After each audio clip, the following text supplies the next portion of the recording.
রাহুল রায়চৌধুরীর এই ভয়ঙ্কর দুর্ঘটনার পর রাহিমা কি সত্যিই একা একা তার জীবন বাঁচিয়ে তুলতে পারবে, নাকি এই ঝড় বৃষ্টি আর পথের বাধা সবকিছু তার অদম্য ভালোবাসার সামনে হার মেনে যাবে? হ্যাঁ, এমনটাই দেখতে চলেছি আমরা শুধু তোমারই জন্যর আগামী পর্বগুলোতে। দর্শক বন্ধুরা, ভিডিওটা একদম শেষ পর্যন্ত দেখবেন, কারণ এই পর্বটা এতটাই টেনশন ভরা, আবেগময় আর নাটকীয় যে মাঝপথে থামলে মনে হবে যেন পুরো গল্পটাই অসম্পূর্ণ রয়ে গেল। আজকের পর্বে আমরা দেখলাম কিভাবে নবনপুরের সেই বাস দুর্ঘটনার পর রাহুল রায়চৌধুরী জাতীয় স্তরের বিখ্যাত টেনিস খেলোয়াড়ের জীবন একেবারে ঝুঁকির মুখে চলে গিয়েছিল, আর তার স্ত্রী রাহিমা একাই সবকিছু সামলে তাকে কলকাতার হাসপাতালে নিয়ে আসার জন্য কি অসম্ভব লড়াই করেছে। আগের পর্বগুলোতে আমরা দেখেছিলাম রাহুল আর রাহিমার সম্পর্কটা কেমন একটা টানাপোড়েনের মধ্যে দিয়ে যাচ্ছিল, কিন্তু এই দুর্ঘটনা সবকিছু বদলে দিয়েছে। এখন রাহিমা আর রাহুলের মধ্যে যে ভালোবাসার গভীরতা ফুটে উঠছে, সেটা দেখে দর্শক হিসাবে আমাদের বুকটা কেঁপে উঠছে। রাহুল রায়চৌধুরী যে তার টেনিস কোর্টে অদম্য স্পিরিট নিয়ে খেলতেন, সেই একই স্পিরিট এখন তার জীবন বাঁচানোর লড়াইয়ে রাহিমা দেখিয়ে দিচ্ছে। পর্বের শুরুতেই আমরা দেখলাম সেই ভয়ঙ্কর দৃশ্য, যেখানে রাস্তার মাঝে একটা বিশাল গাছ পড়ে আছে, আর সেটা সরানোর জন্য সবাই চেষ্টা করছে। রাহিমা নিজে হাত লাগিয়ে দিয়েছে। পুলিশ অফিসাররা সেখানে উপস্থিত, কিন্তু রাহিমা কোনো অপেক্ষা করেনি। সে বলছে, স্যার, যত সময় যাচ্ছে আমার হাজব্যান্ডের অবস্থা তত খারাপ হচ্ছে, এই গাছটাকে যত তাড়াতাড়ি সম্ভব সরাতে হবে। তারপর সে নিজে হাত লাগিয়ে গাছ সরাতে শুরু করেছে। তার হাত কেটে গেছে, রক্ত পড়ছে, কিন্তু সে কিছুতেই থামেনি। বলছে, না না, কিছু হয়নি, আমার জন্য এখন এই মুহূর্তটা খুব ইম্পর্ট্যান্ট, এই গাছটা তাড়াতাড়ি সরাতে হবে। দেখি, সরাও সবাই, চলুন চলুন সবাই মিলে, চলো, আর তো ওটা গাড়ি দে, চলো সবাই। এই দৃশ্যটা দেখে আমার গাড়ে কাঁটা দিয়ে উঠেছে। রাহিমা যে কতটা সাহসী, কতটা নিবেদিত প্রাণ, সেটা এখানে স্পষ্ট হয়ে গেছে। সে শুধু স্ত্রী নয়, সে যেন একজন যোদ্ধা, যে তার স্বামী রাহুল রায়চৌধুরীর জন্য সবকিছু করতে প্রস্তুত। এদিকে বাড়িতে রাহুলের পরিবারের সবাই চিন্তায় অস্থির হয়ে আছে। কনক বারবার বলছে, রাহি এখন ওখানে কি পরিস্থিতিতে আছে, একা একাই ওকে কি কি সামলাতে হচ্ছে, সেটা তো আমরা এখান থেকে আন্দাজ করতে পারবো না। বেহান, তাহলে বলেছিলেন কেন যে ও গেছে ওখানে সব ঠিক হয়ে যাবে? আহ, কনক, প্লিজ চুপ করো তুমি, প্লিজ, ভালো লাগছে না আমার। এই সংলাপগুলো শুনে বোঝা যাচ্ছে পরিবারের মধ্যে কতটা উদ্বেগ আর অস্থিরতা চলছে। কনক, যিনি রাহুলের মা, তিনি একদিকে চিন্তা করছেন, অন্যদিকে তার কথায় একটা দ্বিমুখী ভাব ফুটে উঠছে। বেহানও সবাইকে শান্ত করার চেষ্টা করছেন, কিন্তু সবার মনে একটাই প্রশ্ন, রাহুল কেমন আছে, রাহিমা কি করছে?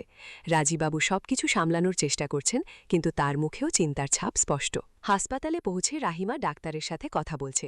ডাক্তার বলছেন, ম্যাডাম, আপনার হাতে তো চোট লেগেছে, ভালো ব্লিডিং হচ্ছে, চলুন ফার্স্ট এড করতে হবে। কিন্তু রাহিমা কিছুতেই নিজের চিকিৎসা করাতে রাজি নয়। বলছে, না না, আমার কিছু লাগবে না, আগে আপনারা ওকে সুস্থ করে তুলুন না, আমি অনেক দূর থেকে অনেক কষ্ট করে ওকে নিয়ে এসেছি, আপনি ওনাকে ছাড়ুন, আপনি এখানে বসুন, আপনার হাতে ওষুধ দিয়ে ড্রেসিং করতে হবে। তারপর ডাক্তার বলছেন, ওনার যা অবস্থা তাতে ইমিডিয়েট ওটি করতে হবে, সিস্টার ইমিডিয়েট ওটি রেডি করুন।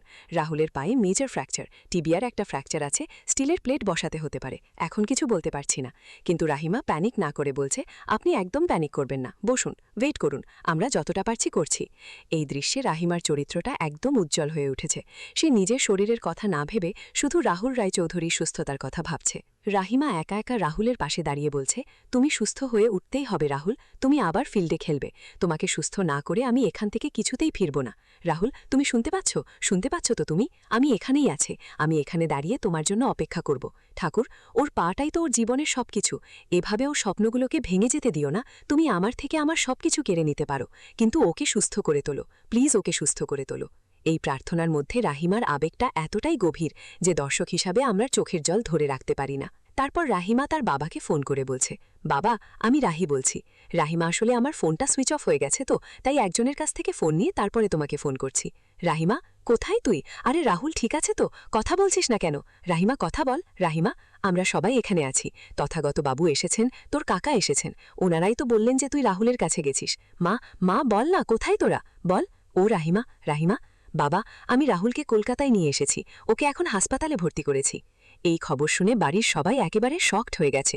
কনক বলছে, কি বলছে কি, ও কোথায়, আমার রাহুল কোথায়, রাহুল কেমন আছে, কি বলছে কি, কথা কথা বলতে দাও আগে, কথায় বলছে বেশি।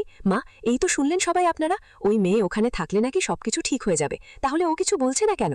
রাহুল কি খুব, হ্যাঁ বাবা, রাহুল খুব সিরিয়াস, কিন্তু ওর কিছু হবে না, ওর কিছু হতে পারে না, তোমরা একটু পারলে তাড়াতাড়ি চলে আসো না বাবা। এই ফোন কলের দৃশ্যটা দেখে বোঝা যায় পরিবারের মধ্যে কতটা ভয় আর আশা মিশে আছে। রাজীবাবু সবাইকে শান্ত করার চেষ্টা করছেন, কিন্তু কনকের কথায় একটা অস্থিরতা ফুটে উঠছে। রাহুলের পরিবার হাসপাতালের দিকে রওনা দিয়েছে। সবাই চিন্তিত।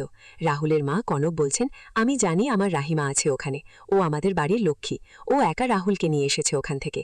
আমরা তো এতগুলো লোক ছিলাম, আবেগ রাস্তা বেরোতে পারিনি। রাহিমা একা গেছে, রাহুলকে ফিরিয়ে নিয়ে আসছে। আমি জানি রাহিমা থাকতে রাহুলের কোনো ক্ষতি হতে পারে না। কিচ্ছু হবে না রাহুল, কিচ্ছু হবে না। এই কথাগুলো শুনে মনে হচ্ছে কনক রাহিমাকে এখন পুরোপুরি বিশ্বাস করতে শুরু করেছেন, যদিও আগে হয়তো অনেক দ্বন্দ্ব ছিল।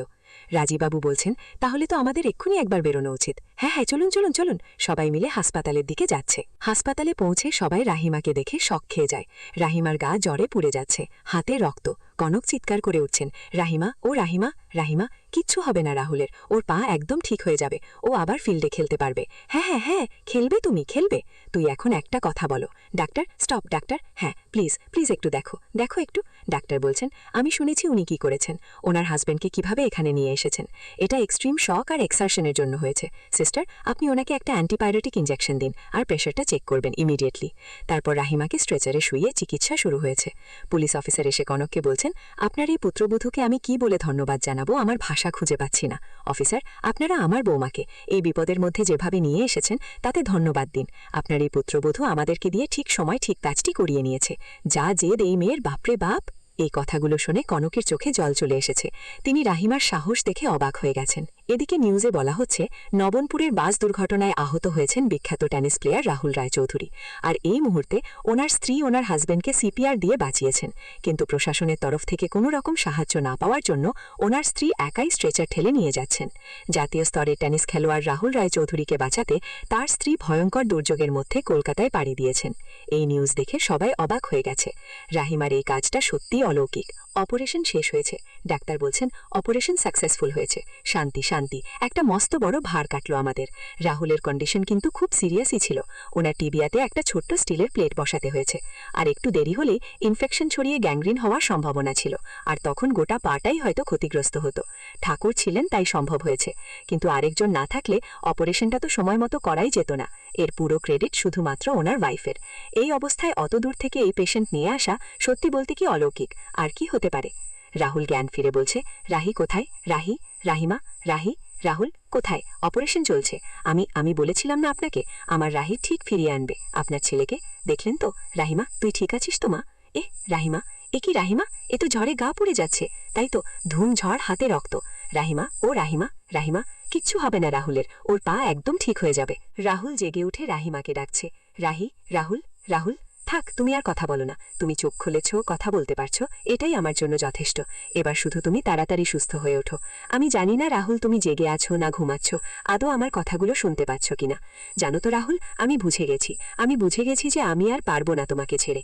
আমি আর যেতে পারবো না। কেন পারবো না আমি জানি না, কিন্তু পারবো না। হয়তো আমি একটা বাঁধনে বাধা পড়েছি, জানো তো, আর ঈশ্বরও এটাই জানে। তুমি বেশি জোর করলে এই শরীরটা তোমার থেকে দূরে চলে যাবে, কিন্তু আমার আত্মা সবসময় তোমার পাশে থাকবে। আবার আমার বেঁচে থাকা কারণ তোমার থেকে দূরে যাওয়া সম্ভব না, সম্ভব না। এই সংলাপটা শুনে আমার চোখে জল চলে এসেছে। রাহিমা তার ভালোবাসা এতটাই খাঁটি যে সে আর রাহুলকে ছেড়ে যেতে চায় না। ডাক্তার বলছেন, কি আপনি এখনো জেগে আছেন? আপনি বিশ্রাম করতে যান, নার্স আছেন, উনি খেয়াল রাখবেন। কিন্তু রাহিমা বলছে, ডাক্তারবাবু, বলছিলাম ও তো এখনো পুরোপুরি স্টেবল। আমি আজকে রাতটা এখানেই থাকতে পারি। এই শরীর নিয়ে আপনি না, আমি এখানে থাকলে ওর কিছু দরকার পড়লে সেটা তো আমি জানতে পারবো। আর আমি এখন অনেকটাই সুস্থ। দেখুন, আমি ডাক্তার, কে কতটা সুস্থ সেটা আমার থেকে ভালো আর কেউ বুঝবে না। স্ত্রীকে থাকতে দিতে আমাদের কোনো আপত্তি নেই, তবে আপনারও তো রেস্ট দরকার। ডাক্তারবাবু, অন্য কোথাও গিয়ে তো আমি এখন শান্তিতে বিশ্রামও করতে পারবো না। ঠিক আছে, তবে কোনো সমস্যা হলে সাথে সাথে নার্সকে খবর দেবেন। অবশ্যই অবশ্যই। এই তো আমি আছি তো এখানে, তুমি ঘুমাও। আমি আছি তো, এখানেই আছি, আমি আছি, ঘুমিয়ে পড়ো। শুধু তোমার জন্য। এই পর্বে রাহিমার চরিত্রটা সবচেয়ে বেশি উজ্জ্বল হয়েছে। সে যে কতটা সাহসী, কতটা নিবেদিত, সেটা দেখে আমরা সবাই মুগ্ধ। রাহুল রায়চৌধুরীও তার স্ত্রীর এই ত্যাগ দেখে নিশ্চয়ই তার ভালোবাসা বুঝতে পারবে। কনক রাহুলের মা হিসেবে আগে হয়তো রাহিমাকে পুরোপুরি মেনে নিতে পারেননি, কিন্তু এখন তার চোখে রাহিমা একজন আদর্শ বৌমা হয়ে উঠেছে। বেহান, রাজীবাবু সবাই রাহিমার প্রশংসা করছেন। এই দুর্ঘটনা রাহুল আর রাহিমার সম্পর্ককে আরও গভীর করেছে। আগামী পর্বে কি হতে পারে? আমার মনে হয় রাহুল সুস্থ হয়ে ওঠে, রাহিমাকে তার ভালোবাসা স্বীকার করবে, কিন্তু হয়তো তিতলির মতো কোনো চরিত্র আবার ষড়যন্ত্র শুরু করবে যাতে তাদের মধ্যে দূরত্ব তৈরি হয়।